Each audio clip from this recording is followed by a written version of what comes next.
This week on the John Adams Show, we're going to be talking about social media. And I'll be interviewing Lon Sapko, who is the author of the book, The Social Media Bible. Now, I wanted to use this time on the video to talk about the experiences I've had with social media, how I think it's helped me grow my business, and some advice maybe from things that I've learned that I can pass on to you that may help you in your business. Now, when I first got exposed to social media, I was pretty new to this. I didn't really know much about it, and perhaps this is something that's very new to you. I'd never posted a tweet before. In fact, I'd never even been to Twitter's website.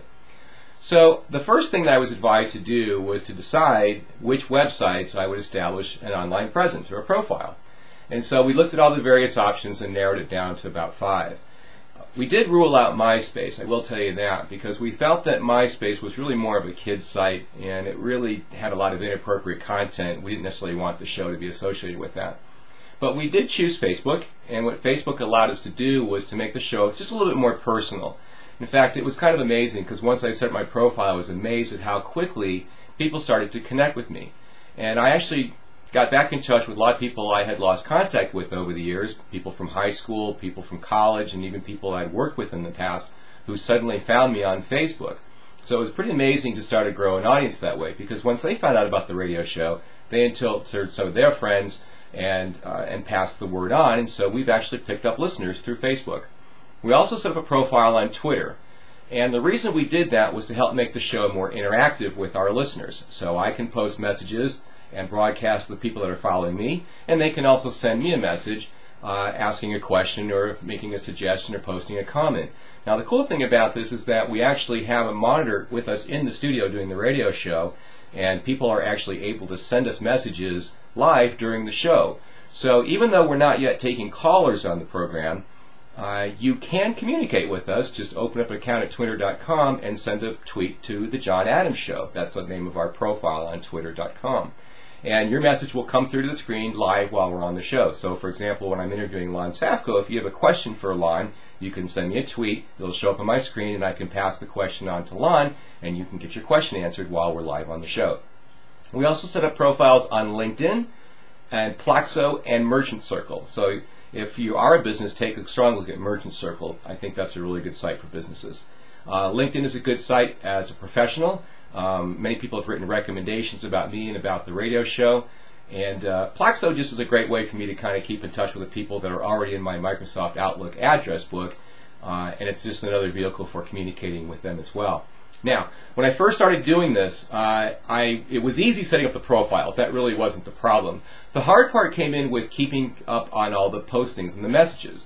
So what the difficulty was, you'd have to go to all 5 of these sites. You'd have to put in your login name and your password, wait for the page to load, and then type your message in and send it to the people that were following you or could access the message on your site.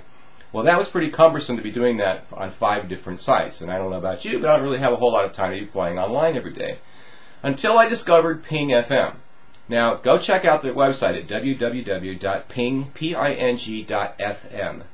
And what that site allows you to do is to post a message once on that site, and it will populate that message to your other social media sites. So I post one message on Ping FM, and it sends that message to my Twitter account, my Facebook account, LinkedIn, and Plaxo. The only one that doesn't connect is Merchant Circle, and I'm wondering when they'll ever pair those two up. But for right now, I can at least go to one site and post a message that will go to 4 sites. So that saves me a lot of time, and I found it to be a really effective way to communicate with a lot of people in a short period of time. And I would recommend that you take a look at that for your business as well. The other thing to do is to get in the habit of spending time online. When I first started doing this, I was kind of excited about it, so I spent a little more time online, and I was actually starting to reap the benefits from it. But then I got busy with work, and I didn't spend as much time online. What I've decided to do now is to carve out a little bit of time in the morning and just get onto all those accounts and send a message out. Something appropriate for the show. You know, we don't want to be sending out a lot of junk messages. There's enough of that flying around the internet. But things like who our guests are that are coming up, maybe the music artists we have, we can ask people for questions or for potential interview questions.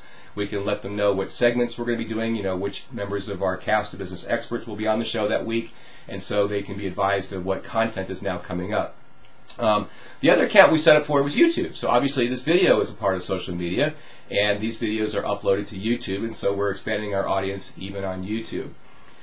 So The show being now interactive has been a big bonus, and the fact that we're now able to communicate with a lot of people and grow our audience have been two great reasons for us to set up profiles on social media sites, and that's how social media has helped our business. And I think the same will help for yours. The other thing I want to tell you about, a big event coming up on May 19th from 8:30 in the morning until 12 noon at the Heard Museum here in Phoenix. It's the Social Media Symposium. And this is being put on by ASBA, the Arizona Small Business Association.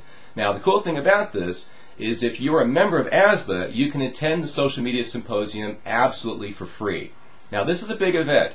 IBM is sponsoring it. They're expecting upwards of 500 people to attend.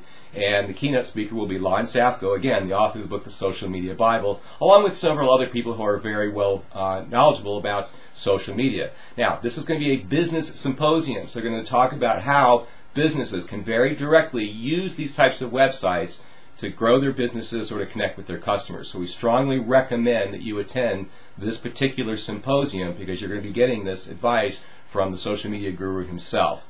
And now, here's the other thing. If you're not a member of ASBA and you pay the $125 to attend the symposium, along with your ticket, you will get a 1-year membership in ASBA. So it's a smoking deal no matter how you look at this. It's a no-brainer for all of us to do. I hope to see you there. We also hope you'll join us on the show this Friday from 9 a.m. to 10 on 1510 KFNN. If you can't listen to us on the radio in the Phoenix area, you can listen to us via streaming audio live at kfnn.com. And if you just can't make the show in the morning, we archive every one of our broadcasts at thejohnadamsshow.com. Just click on replays and you can listen to the show whenever it's convenient for you. You can even download them as MP3 files for your iPods or other mobile devices. So it's all things social media this Friday on The John Adams Show. We hope to see you then. Thanks.